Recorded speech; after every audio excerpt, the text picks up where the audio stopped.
Así que vamos a abrir nuestras Biblias, hermanos, en Mateo capítulo 5. Mateo capítulo 5 y vamos a ver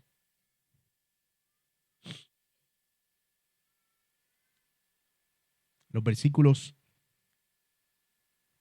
del 13 al 16. Mateo 5, del 13 al 16.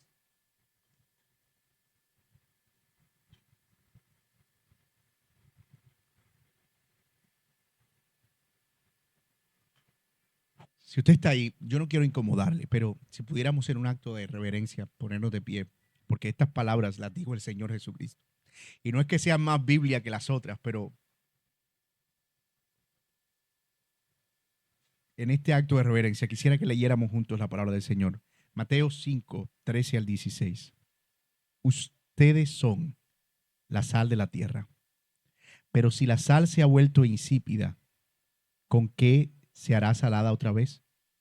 Ya no sirve para nada sino para ser echada afuera y pisoteada por los hombres. Ustedes son la luz del mundo. Una ciudad situada sobre un monte no se puede ocultar, ni se enciende una lámpara y se pone debajo de una vasija, sino sobre un candelabro y alumbra a todo lo que están en la casa. Así brille la luz de ustedes delante de los hombres, para que vean sus buenas acciones y glorifiquen al Padre que está en los cielos. Señor, nos hemos puesto de pie para leer tu palabra porque estamos convencidos que tu voz es poderosa y que lo que tú has hablado, Señor, tiene el poder que las palabras humanas no tienen. Y ahora queremos también pedirte, en ese mismo sentido y espíritu de reverencia, que nos bendigas por medio de la predicación de esta tu palabra. Y que hables a nuestros corazones sobre la importancia, Señor, de cumplir el llamado que tú nos has encomendado, de ser sal y ser luz, de brillar para que los hombres vean tu gloria. Te damos a ti, Señor, todo el honor por los siglos de los siglos. Amén y amén. El Sermón del Monte es quizás la predicación más gloriosa que jamás se haya predicado sobre la faz de la tierra. Es una disertación del Señor Jesucristo en una montaña desconocida a sus discípulos con declaraciones importantísimas acerca de su reino. Una de las cosas particulares del Sermón del Monte es la tremenda similitud que tiene con los primeros 5 libros del Antiguo Testamento. Si ustedes leen el Evangelio de Mateo, se van a dar cuenta que Mateo, al haber escrito una audiencia judía, está haciendo como guiños o cameos, como referencias continuamente al Antiguo Testamento. Una genealogía, un niño que nace, que es perseguido, que además de eso tiene que huir a Egipto, que luego regresa de Egipto, que después es llevado a un desierto, que en ese desierto se encuentra con el Señor y que luego de ese desierto sube a un monte para darle a su pueblo una ley. ¿Se les hace familiar eso? Es exactamente el recorrido que nosotros vemos de Moisés en el Antiguo Testamento. Y Mateo está escogiendo sus relatos y los está acomodando para que ellos puedan entender que las palabras que el Señor Jesús pronunció desde la cima de esta montaña tienen el peso y el valor del Dios que está hablando acerca de lo que Él espera de su pueblo. Si tuviéramos que decir algo del Sermón del Monte, tendríamos que decir que es la nueva ley del rey para su reino. Del mismo modo que el Señor estaba dando en el pueblo de Israel a través de la ley y por medio de Moisés la demanda que él tenía para los que iban a constituir su pueblo y su nación. Él está haciendo exactamente lo mismo aquí, con la diferencia de que en el monte Sinaí el Señor no habló directamente. Todo lo que el pueblo oía eran truenos y ruido. El pueblo oyó claramente cuando Dios habló por medio de Moisés y Moisés leyó la ley. Pero aquí Dios no está hablando a través de un mediador. Él está hablando directamente. Es su voz. Si nosotros vemos el pasaje de Éxodo 20 y a Dios hablando desde esa montaña como algo glorioso, con temblor, porque decimos, era Dios quien estaba ahí. Mis amados, este pasaje tiene todavía una connotación mucho más importante, porque son las palabras claras del Dios vivo encarnado, habladas a su pueblo para que sean cumplidas. Así que este sermón del monte, como se conoce, o este discurso que el Señor Jesucristo da, no es algo que nosotros debamos tomar livianamente. Para algunos el sermón del monte parece una serie de instrucciones que el Señor está dando acerca de cómo vivir. Ay, mira qué bueno, esto es cómo orar, cómo ayunar, cómo dar limosna, cómo relacionarnos con el dinero, cómo amar a los enemigos, cómo no juzgar, etcétera, etcétera. Pero si nosotros lo vemos como un Dios que está dando las reglas de carácter que han de guiar a aquellos que van a ser parte de su pueblo, el sermón toma otra connotación para nosotros. Tiene un peso mucho mayor. Así que cuando nosotros estudiamos este sermón, debemos tener mucho cuidado de no estudiarlo como pasajes sueltos, como pedacitos aquí y allá, sino verlo como un todo. De hecho, probablemente fue un sermón que se enseñó de un solo tiro, es decir, fue una sola predicación. Nosotros pudiéramos tomarnos meses enseñando el sermón del monte, pero el Señor lo enseñó de un solo tiro. Y como todo buen discurso tiene una estructura, en la primera parte de su discurso el Señor muestra el carácter que debe caracterizar, que debe tipificar o que deben reflejar a aquellos que van a ser parte de su reino. Y él dice, este reino no es un reino para personas pudientes, ni poderosas, ni fuertes, sino todo lo contrario. Este reino es para los pobres, para los pacificadores, para los perseguidos, para los que lloran. Bienaventurados los pobres, bienaventurados los que lloran, bienaventurados los que sufren, bienaventurados los que padecen persecución. Bienaventurados los que tienen hambre y sed de justicia. Y eso era contraintuitivo. Un reino de personas tan débiles, tan frágiles, con tan poco que ofrecer. Pero eso es lo que el Señor está diciendo. Este reino estará constituido por este tipo de personas.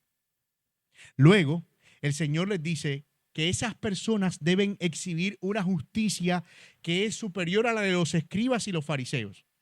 De hecho, Él les dice, la justicia de los ciudadanos del reino tiene que ser una justicia superior, porque yo no vine para abolir la ley, sino para afirmarla y de hecho darles una ley mayor. Una ley no solo que se ocupa de las cosas externas, sino incluso del espíritu de la ley. Por lo tanto, a ustedes se les enseñó no matarán, pero yo les digo no odien. Se les enseñó que no adulteren, pero yo les digo no tengan lujuria en su corazón. Y empieza a darles instrucciones acerca de en qué consiste esa ley. Luego, les dice cómo deben relacionarse con las cosas materiales en el capítulo 6. Y al final, como si se tratara de un llamado o de un deuteronomio del Sermón del Monte, les dice, aquí hay dos caminos, uno ancho y uno angosto. Aquí hay dos casas construidas, una sobre arena y una sobre piedra. ¿Cuál quieren ser ustedes? No sé si pueden ver la similitud tremenda que hay entre el Pentateuco y ese Sermón del Monte. Es Dios que conforma un pueblo en Génesis, que le da una ley en Éxodo y le dice cómo vivir y que luego los llama para que escojan un camino. El Sermón del Monte tiene exactamente la misma estructura del Pentateuco. De modo que es un sermón importantísimo. ¿Y dónde está ubicado el texto que nosotros hemos leído? Pues el texto que nosotros hemos leído ahora es el corazón del Sermón del Monte. Uno se pregunta, ¿por qué Dios tiene un pueblo y por qué ese pueblo tiene que vivir de esa manera?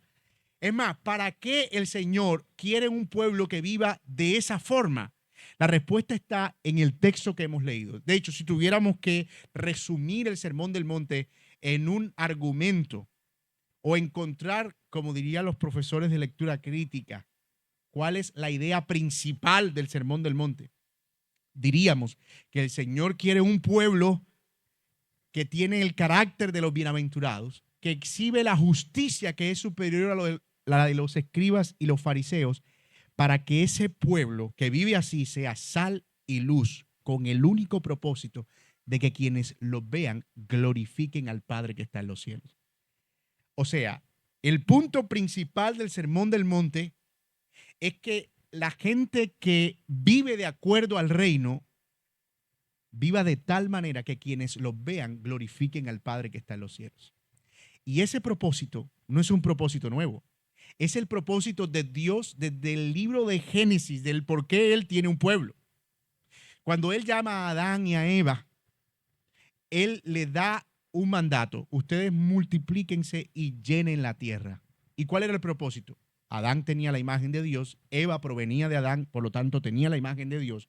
Así que al relacionarse a través de el matrimonio, ellos iban a tener hijos que iban a ser la imagen de Dios más la imagen de Dios. E iban a llenar la tierra de la imagen de Dios, de la gloria de Dios. Pero nosotros sabemos que el pecado aparece. Sin embargo, el plan no se frustra. Dios llama después de ello a Abraham. Y a Abraham le da un mandato. ¿Cuál es el mandato? Un llamado, una promesa. En ti y en tu simiente serán benditas todas las familias de la tierra. El Señor quería que la tierra fuera llena de una promesa en la que ellos podían ver la misericordia del Señor y a un Dios majestuoso a través de ese pueblo. Pero esa familia se convierte luego en una nación, la nación de Israel, en una nación grande y poderosa. Y el propósito de la nación de Israel, ¿cuál era?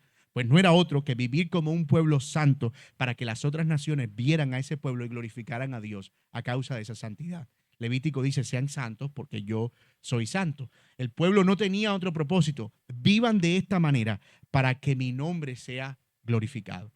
Y llegado el Nuevo Testamento, nosotros vemos a Dios constituyendo un pueblo, pero ya no ahora a través de una promesa, ni tampoco de una ley, ni tampoco de una nación, sino a través de un llamado del mismísimo Rey, para que esas personas vivan de tal manera con el propósito de que quienes lo vean glorifiquen al Padre que está en los cielos.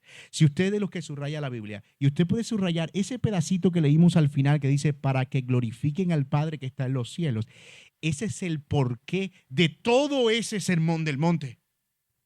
Ese es el porqué de toda esa serie de instrucciones. Y ese es el porqué de nuestra existencia como el pueblo de Dios.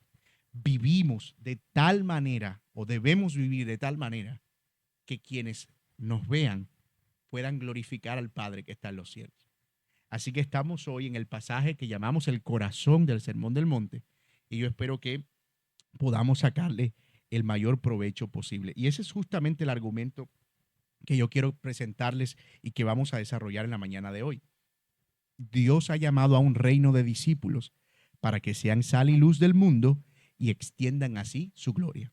Dios ha llamado a un reino de discípulos para que sean sal y luz al mundo y extiendan así su gloria, es decir, la gloria de Dios. Y vamos a desarrollarlo a la luz de los siguientes encabezados. Vamos a ver en primer lugar la declaración del rey: ustedes son. Luego veremos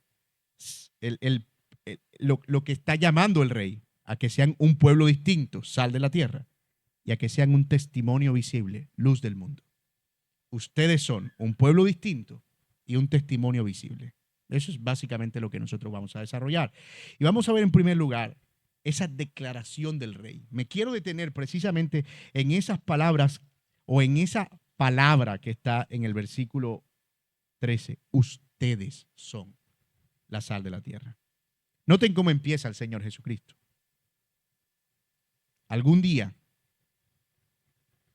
el pueblo de Dios no es que llegará a ser la sal de la tierra, es la sal de la tierra. El Señor no está diciendo: esfuércense para convertirse en la luz del mundo. No, está diciendo: ustedes son la luz del mundo. El Señor empieza con una declaración categórica de lo que el pueblo es. Porque en efecto no se puede vivir de una manera si no tenemos una identidad clara. Y ya Él había declarado quién era parte de ese pueblo, quién era o quiénes eran parte de ese reino. Ustedes son, es una afirmación, es una declaración contundente de identidad. Jesús mira a ese pequeño grupo de hombres y mujeres comunes y corrientes, llenos de defectos, de limitaciones, y reconoce algo que los poderosos de su época no podían ver, que los religiosos, que los importantes no podían ver. Ellos, no los fariseos, con sus largas oraciones. Ellos, no los sacerdotes con sus vestiduras ceremoniales. Ellos, no el imperio romano con todo su poderío militar. Ellos, y nadie más que ellos, son la sal de la tierra. Ahora, ¿por qué el Señor hace esta declaración acerca de estas personas? Piensen por un momento a quién se lo está diciendo. En el contexto es la gente que está con él ahí. No sabemos cuántos eran realmente, pero en el contexto parece que el Señor está hablándole a los 12 y hay un grupo más de personas de la que no tenemos número que está escuchando lo que el Señor le está diciendo a los 12. Por lo que la instrucción del Señor era una instrucción extensiva para los 12, pero también para los que estaban oyendo ahí y por supuesto también para nosotros. Ellos no habían alcanzado madurez espiritual todavía. Todavía no eran perfectos. ¿Por qué el Señor está diciendo eso? La razón es simple. Ustedes son sal y luz por cuanto son mis discípulos, por cuanto son mis seguidores. Lo son porque lo siguen a Él, porque están siendo cambiados, transformados por Él, porque manifiestan el carácter que Él acaba de describir en las bienaventuranzas. No es la sal de la tierra todo el que dice ser cristiano. Es la sal de la tierra el que sigue de cerca el ejemplo de Cristo, el que es un discípulo de Cristo, el que anda como Él anduvo. No tiene efectos benéficos en la sociedad, cualquiera que se llame iglesia, sino solo aquella que está bajo el genuino señorío del Señor Jesucristo. Y aquí hay un eco del Antiguo Testamento que no podemos ignorar. Cuando Dios dio la ley a Israel, les dijo algo similar. Antes de darle los mandamientos, el Señor les dice: yo soy el Señor tu Dios que te saqué de la tierra de Egipto. Noten, el Señor les da antes de la ley una identidad. Yo soy el Señor tu Dios que te saqué de la tierra de Egipto. En otras palabras, tú no eres esclavo, tu Señor no es Faraón, yo soy el Señor tu Dios. Él está diciendo, ustedes son mi pueblo. Y después que le da esa instrucción, entonces les da los mandamientos. No tendrás dioses ajenos delante de mí, no te harás imagen, etcétera, etcétera. Uno a veces lee los mandamientos y llega rápido a las instrucciones. Pero ellos no podían vivir a la luz de esa constitución si ellos no tenían claro primero quiénes eran. La identidad es importante. No se obedece correctamente si no entendemos quiénes somos correctamente. Y cuando invertimos eso, tenemos problemas. A veces creemos que tenemos que obedecer y vivir ciertas normas y leyes para que luego podamos ganarnos el carnet de identidad que nos acredita como hijos de Dios. Pero la verdad es que es completamente opuesto. Primero, por la gracia de Dios, nosotros recibimos una identidad y luego, porque tenemos esa identidad, es que empezamos a vivir de cierta manera. Invertir esos papeles es cambiarlo todo. Eso era lo que hacían los fariseos.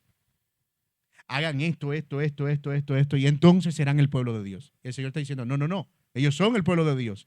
Y precisamente porque son el pueblo de Dios es que van a vivir de esto, y de esta manera. Jesús está diciendo, los bienaventurados son los que son la sal de la tierra.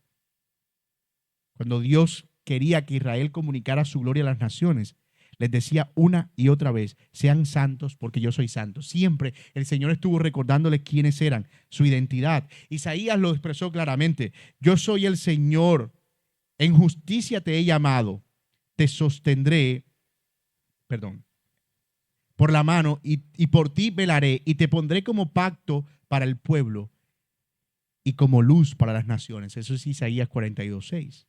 Y luego 49:6 también. Te haré luz de las naciones para que mi salvación alcance hasta los confines de la tierra. Israel debía hacer eso. Luz para las naciones. Pero era precisamente por la relación que tenían con Dios, porque eran su pueblo. Esa era su identidad, su llamado. Obviamente sabemos que Israel falló en ese llamado. Y en lugar de ser luz para las naciones, se convirtió como las otras naciones. Y el Señor tiene que enviar su juicio y los deporta y los castiga y envía un juicio severo contra ellos. Se jactaban de sus conocimientos superiores, se creían los preferidos de Dios y despreciaban al mundo gentil.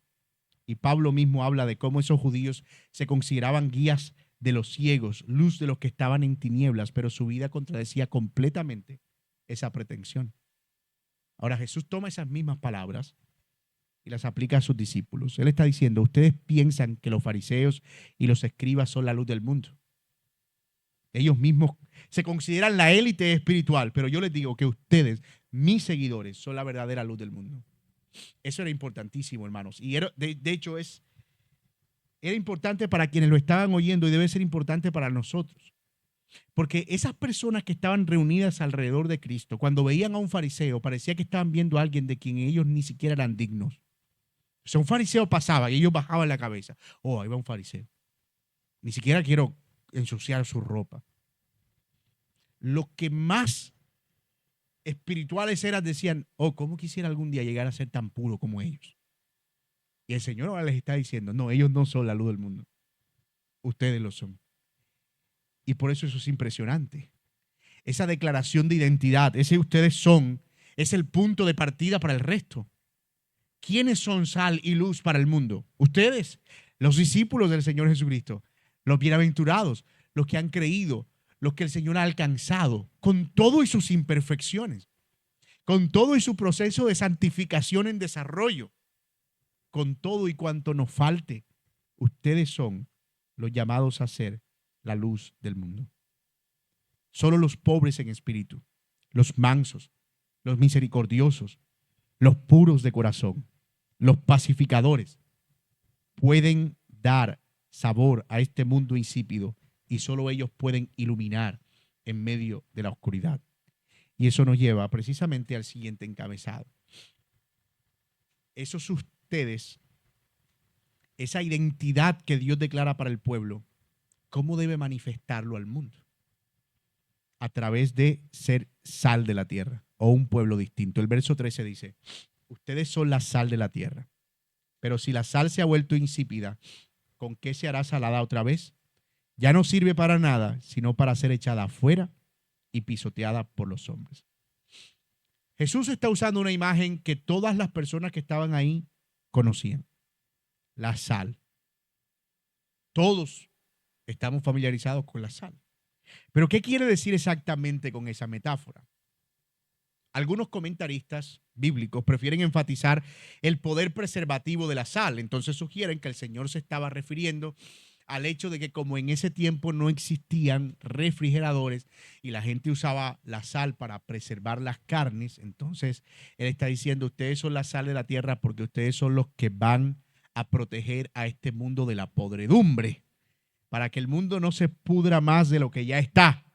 Entonces ven a los cristianos como una especie de freno para el mal en la sociedad. Y yo debo decir que hay verdad en eso. En efecto, el cristianismo provee un efecto preservador para la maldad y la corrupción del mundo. Pero el propósito de ser creyente no es principalmente ni exclusivamente hecho de eso. Si lo piensas bien, eso nos pone más en una función de influenciar lo que ya está malo. O sea, el mundo ya está corrompido. Si decimos que ser la sal de la tierra es solo evitar que el mundo se corrompa más, entonces nuestra función es tratar de que algo no se dañe, pero ese algo con todo y todo en algún momento se va a dañar. En algún momento no será útil. De todos modos, eso que está malo en algún momento será quitado. El Señor hará nuevas todas las cosas. Así que si solo nos limitamos a la influencia del creyente como alguien que está refrenando el mal, no hay mucho de ese propósito general de Dios de mostrar su gloria al mundo. Simplemente estamos ahí evitando que todo se venga abajo, pero no estamos haciendo algo activo. La función del creyente se volvería desde esa perspectiva como algo solamente pasivo. Estoy allí para que las cosas no sean más malas. Sí, pero esas cosas, otra vez, van a ser quitadas. Y tu función de preservar, ¿qué propósito tuvo? ¿Cómo eso comunicó la gloria al mundo? Si nosotros entendemos eso, que el propósito de ser sal de la tierra es comunicar la gloria de Dios al mundo, estamos pensando en algo activo, no pasivo. Otra vez, quiero ser claro con esto. Puede ser que ser sal de la tierra sí tenga un efecto preservador. Que los cristianos sí de alguna manera frenemos el mal en el mundo, pero eso es más una consecuencia que un propósito principal. De hecho, el uso bíblico de la sal apunta a otra cosa. Apunta al sabor, a dar sabor, más que a preservar. Cada vez que se usa la metáfora de la sal en la Biblia, se usa más en el sentido de dar sabor a lo insípido. Pablo dice, por ejemplo, en Colosenses 4:6, que nuestras conversaciones deben estar sazonadas con sal. Job también pregunta en Job 6:6, ¿se come sin sal lo insípido? Marcos y Lucas también registran las mismas palabras del Señor y usan el término sazonar. Para que la sal cumpla esa función, debe tener un sabor totalmente diferente a la comida que condimenta. Y ahí está el punto. La diferencia entre los que son de Cristo y del mundo es la diferencia entre la luz y las tinieblas, entre lo salado y lo insípido.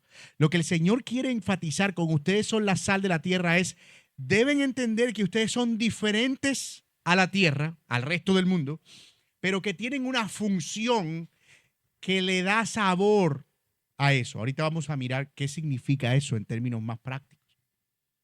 Pero quiero que capturemos la idea inicial.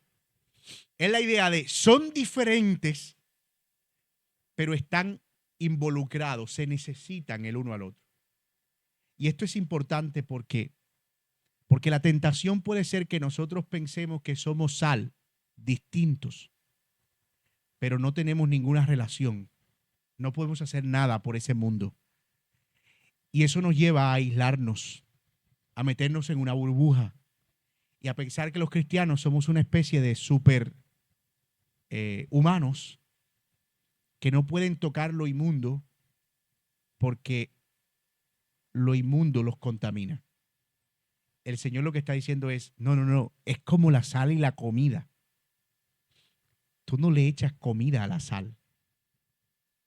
Tú le echas sal a la comida. O sea, tú no coges un guiso de Boca Chico y después que está lo tiras en un pote de sal para salarlo. Tú haces todo lo contrario. Y el Señor está diciendo, sí, son diferentes, por supuesto, pero hay un sentido en el que la tierra, la comida, necesita de la sal y no al revés. La sal es sal, como quiera, está ahí. Es la comida la que necesita la sal. Así que es una función complementaria con roles muy definidos. Los discípulos son diferentes porque siguen a Cristo, porque manifiestan su carácter. Perdón. ¿Alguien tiene un pañuelito que me regale, por favor? Gracias. Y si manifiestan ese carácter, entonces pueden ejercer una influencia. Pero si dejan de vivir como Cristo y empiezan a vivir como el mundo, si se vuelven mundanos en sus actitudes y sus comportamientos, el Señor dice, pierden su función. Gracias, papá. La sal no sirve para hacer ya su función porque pierde su sabor. ¿Cómo podrá la gente llegar a apreciar el buen gusto del evangelio si ustedes se contaminan con el mundo? Y yo voy a volver otra vez a ese concepto. Sal de la tierra es pensar, somos distintos, pero ejercemos una función en la que nosotros somos indispensables para que este mundo tenga sentido, para que este mundo tenga sabor. Ahora, ¿cómo puede la sal realmente perder su sabor? Al fin y al cabo, la sal es cloruro de sodio. No deja de ser cloruro de sodio. ¿A qué se está refiriendo el Señor? Bueno, Jesús no está pensando en la fórmula química de la sal. Cuando él dice la sal pierde su sabor, no es que los enlaces se rompen y entonces la sal se corrompe. No, él está hablando de la sal que se vendía en los mercados en aquella época, que no era sal pura. Cuando la sal se contaminaba, la sal no servía para cumplir esa función. Algunos comentaristas mencionan que la sal del Mar Muerto, por ejemplo, solo contaba con 1/3 aproximadamente útil para sal de cocina. O sea, de toda la sal que se recogía en el Mar Muerto, solo 1 de 3 partes quedaba siendo útil para sal de cocina. La sal no se vendía refinada, se vendía en bruto. Se vendía como fuera. Y las partes más fácilmente disociables de esa mezcla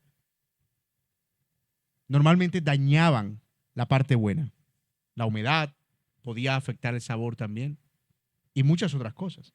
Así que la sal de los pantanos, por otro lado, lagunas, adquiría fácilmente un sabor rancio o alcalino debido a la mezcla de yeso y de otras sustancias. La sal verdaderamente útil era la sal que había pasado por un proceso de refinación muy riguroso y era altamente apreciada y era imprescindible.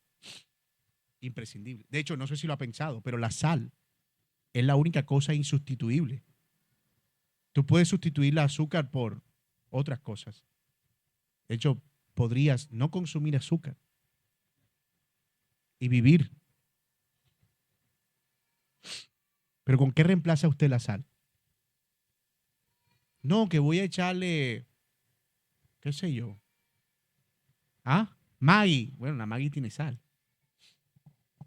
No, que voy a echarle vinagre. Olvídate.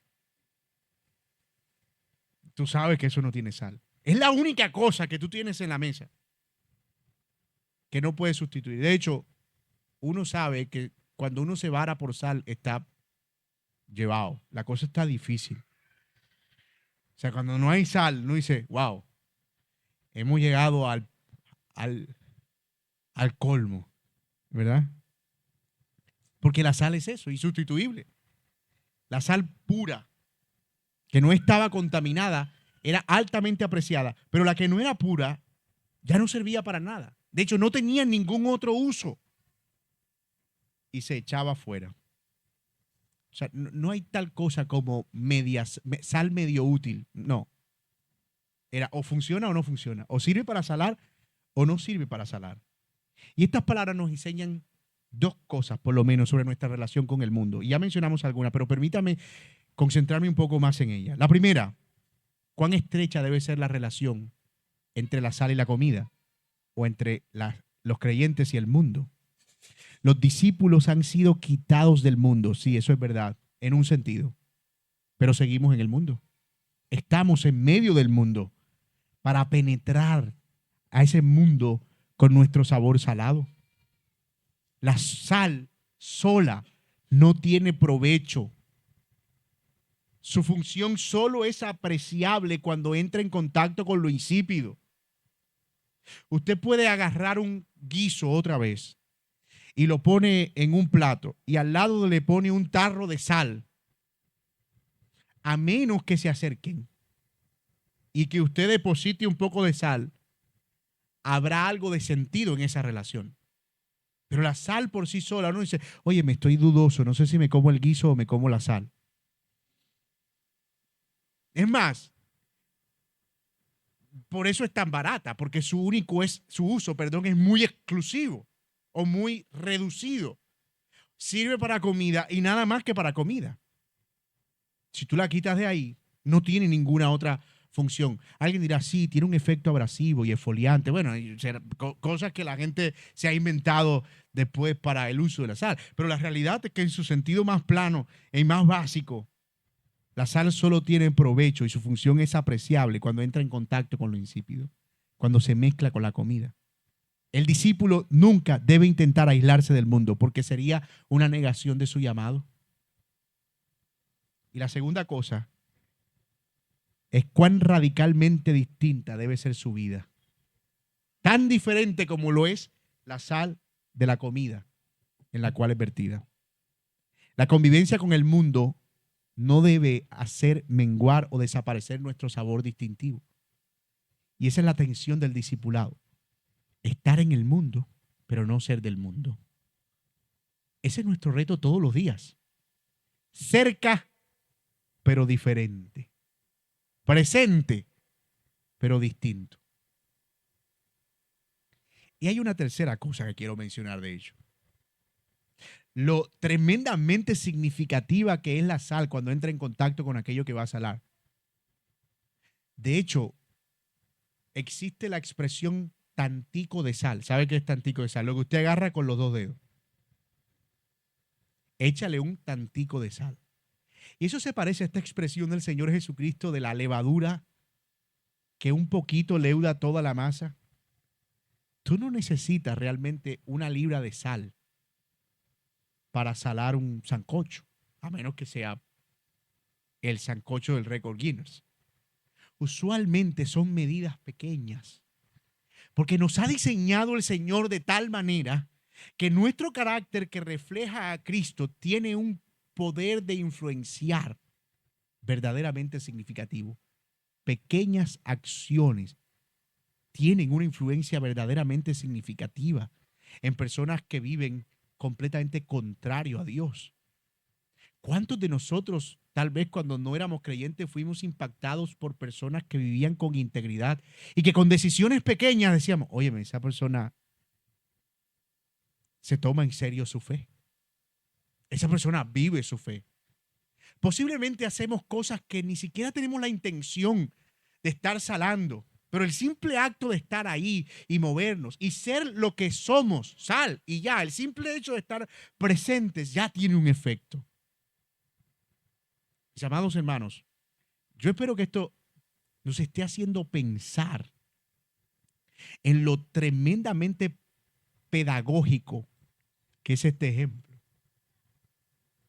El Señor era un maestro de la pedagogía, no cabe la menor duda. Pero este ejemplo lo muestra de una manera impresionante. Yo no creo que exista otro ejemplo más preciso para ilustrar la relación del creyente con el mundo que este que el Señor está usando. Y eso pone sobre nosotros, por supuesto, una carga. Y es el compromiso de vivir como el Señor espera que nosotros vivamos, de ser discípulos de Cristo, de no esconder nuestra fe, de no camuflarnos con el mundo. Cuando eso sucede, hemos negado nuestra naturaleza esencial como cristianos. Y sé que es una tentación a la que nos enfrentamos continuamente. Mira, tú eres evangélico, te preguntan a veces como para hacerte sentir en vergüenza. Usan el término despectivo. No te preguntan si vas a una iglesia, si tienes algún compromiso con alguna religión en particular. No, te dicen, tú eres evangélico. Y uno cuando siente el peso de ese flechazo, no, asisto. Sí, pero no, yo no soy como esos fanáticos. Yo voy los domingos y estoy asistiendo a una iglesia, sí es verdad. Y tú puedes ver eso hoy. Parece que la gente como que se avergonzara de ser cristiano. Tú ves los nombres de las iglesias hoy en día. Casa de Fe, Vida y Restauración. Yo no, eso es, si hay alguna iglesia que se llame aquí así, es realmente por coincidencia. Pero, ¿a dónde vas? Voy a una reunión. Porque culto suena como demasiado salado. Culto suena demasiado evangélico. Voy a una reunión. Esto no es una iglesia, se dice. Esto no es una iglesia. Esto es un lugar para nuestro esparcimiento espiritual. Y tú ves que hay una especie hoy de deconstrucción de la fe, incluso de los términos, con el propósito de parecernos más al mundo y supuestamente ganarlos más, pero no te estás dando cuenta que al perder esa naturaleza no estás sirviendo para nada. Estás echándole el guiso a la sal. Y ya no puedes separarlo y ya no tiene ninguna función. Eso no se lo va a comer nadie. No es así como funciona. No es el discípulo pareciéndose al mundo de tal manera que cuando esté completamente amalgamado por el mundo, entonces decirle, ¡puh! Soy cristiano, te engañé. No funciona así. Así que hay una relación de estamos allí, pero somos distintos y estamos lo suficientemente cerca como para que nuestras acciones, por muy pequeñas que sean, tengan un efecto entre aquellos en los cuales o entre los cuales nos relacionamos. Pero el Señor Jesús usa otro ejemplo,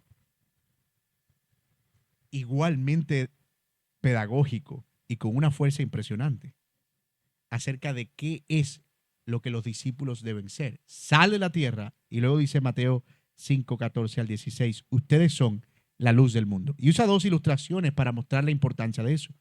Una ciudad situada sobre un monte no se puede ocultar, ni se enciende una lámpara y se pone debajo de una vasija, sino sobre el candelero y alumbra a todos los que están en la casa. Así brille la luz de ustedes delante de los hombres, para que vean sus buenas acciones y glorifiquen a su Padre que está en los cielos. Jesús acaba de decirnos que somos sal, ya entendemos más o menos lo que eso significa. No es una función preservadora solamente, sino una función activa que deja ver que somos diferentes al mundo, pero estamos lo suficientemente cerca para ejercer una función y que no podemos hacernos como el mundo porque perdemos esa función principal. Entonces, esta declaración sobre la luz del mundo, ¿a qué viene? Bueno, pareciera en principio que el Señor está usando como sinónimos o dos formas de llamar a la misma cosa. Pero yo quiero proponerles que en realidad el Señor está usando este ejemplo para ilustrar otra forma de influencia de los creyentes, distinta a la de ser sal de la tierra. Ser sal y luz en cierto sentido apunta a lo mismo, pero son dos cosas completamente diferentes en su función. Y vamos a verlo muy claramente a la luz del texto. ¿Por qué los creyentes pueden ser luz? Por la misma razón por la que pueden ser sal, porque siguen a Cristo. Cristo es la verdadera luz y ellos entonces reflejan esa luz. Son como, si se admite la analogía, la luz de la luna y la luz del sol. Ustedes saben que la luna no tiene luz propia. La luna solo es el reflejo de la luz del sol. Y de hecho esto es tan significativo que nosotros no podemos contemplar la luz del sol directamente. Nos hace daño. Pero Dios nos dio la luna para que nosotros podamos contemplar un reflejo, aunque no perfecto, pero precioso. Todos hemos visto una luna llena y todos hemos suspirado ante esa luna llena, dependiendo de nuestro estado sentimental, ¿verdad? Pero hemos visto esa luna llena y pensamos, wow, qué majestad, qué luz tan preciosa. Pero eso es solo un poquito de la luz del sol que ella está reflejando. No es su propia luz. Bueno, más o menos así es como funciona el hecho de ser luz para el creyente. No es que nosotros tengamos a través de nuestras propias acciones nuestra propia luz. No somos luciérnagas espirituales, fluorescentes por sí mismas. Es que estamos reflejando algo. Y es ese reflejo el que las personas pueden percibir y el que el Señor compara con ser luz, con iluminar en un lugar oscuro. Ese es el propósito al final de esa luz, iluminar a un mundo que está en tinieblas. Y cuando él está hablando de luz, está hablando de algo más que conocimiento intelectual solamente. La luz en la Escritura representa todo lo bueno que Dios es y lo que hace. Representa su verdad, su justicia, su santidad, su amor. Representa vida en medio de muerte, esperanza en medio de la desesperación, dirección en medio de la confusión. El mundo sin Cristo está en oscuridad completa. Y no importa cuántos avances el mundo tenga, en tecnología, en universidades, en investigación, en libros, en inteligencia artificial, sin Cristo la humanidad camina en tinieblas y en oscuridad moral y espiritual. Y los discípulos hemos sido puestos en medio de ese mundo oscuro para brillar allí, para iluminar. Y eso significa que nuestra fe no puede ser invisible. Y la forma en la que Dios lo pone a través de las palabras del Señor Jesucristo es con dos ilustraciones. La primera, una ciudad sobre un monte. Una ciudad sobre un monte. Piensen en eso. Una ciudad sobre una colina. Durante el día se puede ver a kilómetros, pero en la noche no hay manera de esconderla. En el día se pueden apreciar sus murallas, pero en la noche se ve su luz a kilómetros de distancia. La misma Jerusalén era una ciudad con esas características. Era una ciudad que estaba y está hasta el día de hoy en una parte alta. Y de hecho, alrededor de sus llanuras, en la noche se puede ver la luz de esa ciudad levantada. Y eso es espectacular. Es un espectáculo nocturno digno de apreciar. Y el Señor está trayendo esa imagen con la que ellos estaban familiarizados. Eso ha sido Jerusalén por años. Una ciudad sobre una montaña que en la noche alumbra. Y la segunda ilustración es la de una lámpara en una casa. En aquellos días, la gente común tenía una sola habitación. Así que la lámpara, porque no había electricidad, yo creo que no debía aclarar eso, era obvio, ¿verdad? La lámpara, que no era potente, se colocaba en un soporte alto en la pared para que su luz alcanzara todos los rincones. No sé si todavía aquí se va la luz, sí, ¿verdad? Sí. Pero yo soy de un pueblo en el que cuando se iba la luz, eso para mí era un regalo, especialmente si era de noche, porque eso como que concentraba a la gente y empezaban a echar cuentos. Y en mi casa había un vaso electroplata que le decíamos el vaso de la vela. Era un vaso electroplata y cuando se iba la luz se ponía boca abajo y en una parte alta uno ponía la vela en, en el vaso. Y él tenía su lugar ahí. Ese vaso no se usaba para más nada. ¿Verdad? Ahí, el vaso de la vela. Esa sensación de estar iluminando toda la casa, esa luz tenue, uno podía apreciarla, por supuesto con la expectativa de que la luz viniera pronto, ¿no? Pero el Señor está ilustrando eso. Si tú tienes una luz, el propósito de esa luz es que esté en un lugar en el que pueda iluminar el mayor espacio posible. De lo contrario, sería absurdo esconder esa luz o ponerla debajo de una vasija. Sería ridículo. Negaría el propósito mismo de encenderla. Ahora piensen, Dios no nos ha salvado para que vivamos una vida cristiana secreta o escondida, invisible. Hay gente que dice que son cristianos bajo perfil, pero lo dicen como si fuera una virtud. Yo soy cristiano, pero no soy de esos cristianos que les gusta estar ahí. Yo soy un cristiano bajo perfil. Yo toda la vida he sido bajo perfil y soy cristiano bajo perfil. Tan bajo que es arrastrado, bajísimo. Dios nos ha puesto en el mundo para que brillemos. Y escuchen esto, que esto no es una declaración de que vamos a ser exitosos en la vida. No, Él nos puso para que nuestra manera de vivir sea notada, observada y vista por otros. Y eso es incómodo para muchos de nosotros. Preferimos una fe privada, personal, que no moleste a nadie, que no llame la atención. Queremos ser cristianos, sí, pero sin que se note demasiado. No queremos que la gente lo note tanto.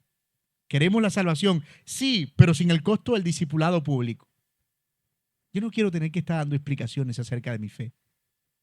Ni tengo que estar comprometiéndome con eso de portarme bien. Porque es que si digo que soy cristiano, entonces tengo que comportarme como cristiano. Así que mejor me ahorro la fatiga. No digo que soy nada. Y si la embarro, pues nadie se da cuenta. Uno más. Pero Jesús dice, si la luz está encendida, debe alumbrar. Si está escondida, no está cumpliendo su propósito. Y el verso 16 es clave, porque él dice, así brille nuestra luz delante de los hombres. Y les dije que es clave porque es el propósito principal de todo este texto. Para que vean sus buenas acciones y glorifiquen al Padre que está en los cielos. ¿Y de qué buenas obras está hablando el Señor Jesús aquí? Del comportamiento que fluye naturalmente, del carácter que Él ya describió en las bienaventuranzas. Los pacificadores, los que tienen hambre y sed de justicia, los que viven de acuerdo al reino, tienen una forma de ser que alumbra. Y Él dice, vivan así para que la gente que vea eso glorifique al Padre de la vida que Él mismo va a delinear en el resto del sermón. Él dice, ustedes vivan así, así, así, así, hagan esto, hagan esto, hagan esto, hagan esto, para que cuando la gente vea eso, glorifiquen al Padre que está en los cielos. Cuando ven tu matrimonio, que es diferente, cuando ven cómo tratas a tus hijos, cómo eres en tu trabajo, cómo lidias con las ofensas de los demás, cómo puedes perdonar fácilmente, cómo manejas tu dinero, cómo manejas el sufrimiento. Cuando la gente empieza a ver eso, la gente empieza a percibir que hay algo que es distinto. Y empiezan a preguntarse, ¿de dónde viene eso? ¿Cuál es la fuente de eso? Y entonces estamos cumpliendo allí el propósito principal de nuestro discipulado, que las personas puedan dar gloria a Dios por eso. Ahora, eso no significa que debemos hacer buenas acciones solo para que nos vean, para que nos aplaudan. Jesús va a advertir contra eso en el capítulo 6. No hacemos cosas para ser vistos por los hombres. Se trata de vivir de tal manera que cuando otros vean nuestra vida no piensen qué buena persona es, sino qué grande es su Dios. Esto debe llevarnos a nosotros a la idea clara de que nosotros estamos viviendo intencionalmente para que otros vean a Cristo a través de nosotros.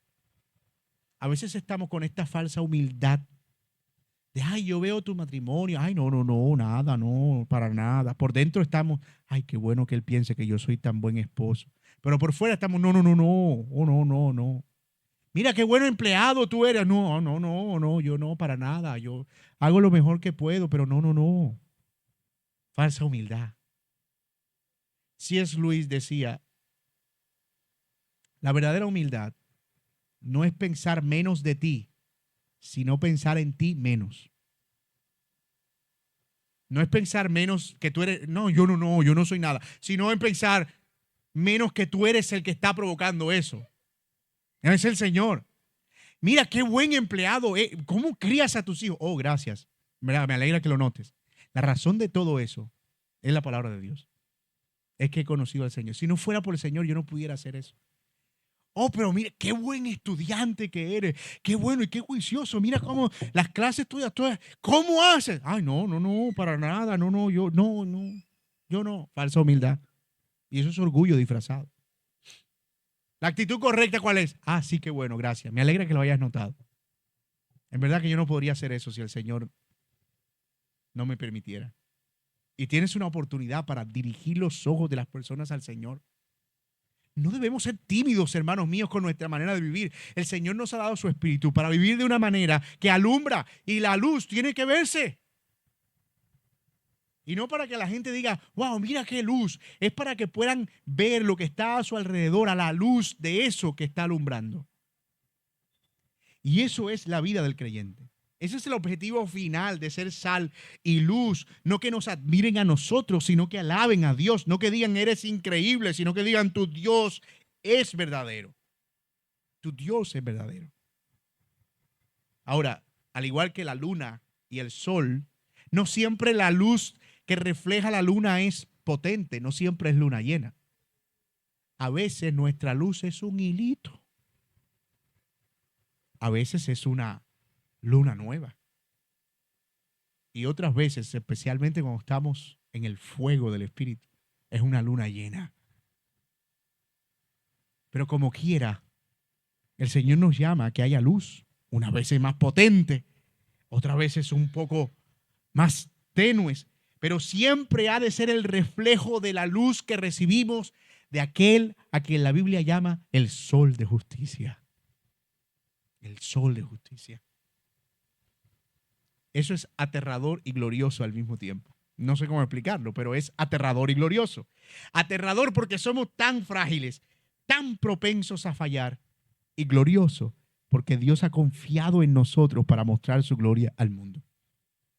Ese es el gran misterio de Dios. Que Él pudiera mostrar su gloria en todo su esplendor de manera directa. El Señor no nos necesita a nosotros. ¿Por qué no se aparece en los cielos y muestra su gloria a los confines de la tierra para que todos lo vean? Pero no, Él, como dice Pedro, nos ha escogido para ser un pueblo, una nación santa, para que proclamemos al mundo las verdades de su gloria. Somos el pueblo de Dios justamente para eso, para proclamar las verdades de aquel que nos llamó de las tinieblas a su luz admirable. No hay ningún otro propósito para nuestra existencia que no sea comunicar la gloria de Dios. Ese es el corazón del Sermón del Monte. Y el corazón de todo lo que el Señor Jesús enseñará en el resto del sermón. Las bienaventuranzas describen el carácter del reino. La justicia superior que demandará más adelante en el sermón define cómo deben vivir los ciudadanos del reino, pero todo eso tiene un fin claro, que seamos sal y luz del mundo para que la gloria de Dios sea extendida. El discipulado entonces se vive de dos maneras y con esto estoy resumiendo. El discipulado se vive por contraste y por referencia. Por contraste es sal de la tierra. Somos distintos al mundo Y por esa función distinta es que podemos ejercer una influencia, aunque pequeña, pero significativa, por contraste. Y por referencia somos un punto visible. Somos el punto hacia el que otros miran, no para admirarnos a nosotros, sino para ver al Señor a través de nosotros, el reflejo de Cristo a través de nosotros, para que cuando observen nuestras vidas pregunten, ¿de dónde viene esa paz? ¿Por qué Él ama así? ¿Cómo puede perdonar de esa manera? Y la respuesta es llevarlos directamente a glorificar al Padre que está en los cielos. Noten, se parecen los conceptos de sal y luz, pero son distintos. El de la sal, si lo piensa bien, es un poco más intencional y activo. Yo tengo que estar echando tanticos de sal todo el tiempo. La luz puede ser que sea incluso menos intencional. Tú simplemente estás viviendo como tienes que vivir y otros empiezan a notarlo, empiezan a verlo. La luz está puesta ahí. La gente pasa y la ve. Con la sal no pasa así. La sal no está puesta ahí y sala porque está puesta ahí. No hay que moverla, hay que sacudirla, hay que revolver, hay que hacer un proceso. Sal y luz son dos conceptos muy complementarios, si se dan cuenta. No podemos ser solo luz y no podemos ser solo sal. Necesitamos ser ambas cosas. La luz alumbra y es siempre visible y la sal sala cuando intencionalmente acercamos la sal a la comida que necesita ser salada. Por lo tanto, el discipulado es activo y pasivo al mismo tiempo. Es pasivo porque estoy viviendo para que otros vean a Cristo a través de mí, pero es activo porque estoy mezclándome con el mundo con el propósito de salarlo y de darle sentido a ese mundo insípido. Eso es maravilloso. Y esa es la función principal del discipulado. Ser santos como Él es santo. Y ese es el llamado que tenemos como discípulos de Cristo. No vivir una fe privada, no vivir la fe dentro de nuestra comodidad, no esconder nuestra luz, no perder nuestro sabor, sino vivir de tal manera, con tal contraste, con tal referencia, que otros vean y glorifiquen a nuestro Padre que está en los cielos. Y yo quiero dejarlos con estas preguntas. ¿Tú pudieras decir que estás viviendo así hoy? Siempre que hago esta pregunta, nunca veo a alguien hacer. La gente siempre baja la cabeza y se queda pensando. Pero yo quisiera que ahí, para adentro de usted, pudiera responderse a sí mismo. ¿Tu vida contrasta con el mundo o te has vuelto indistinguible de ese mundo? ¿Tu vida apunta a Cristo o solo apunta a ti mismo? La sal que no sabe a sal no sirve para nada. La luz escondida no cumple su propósito. Pero el discípulo que vive en santidad, que refleja el carácter de Cristo, que exhibe la justicia del reino, ese discípulo comunica la gloria de Dios al mundo. Y esa ha sido siempre la misión de su pueblo. Es a eso a lo que hemos sido llamados. Que el Señor nos ayude. Pongámonos de pie, hermanos, y demos gracias al Señor. Y respondamos al Señor también en alabanza.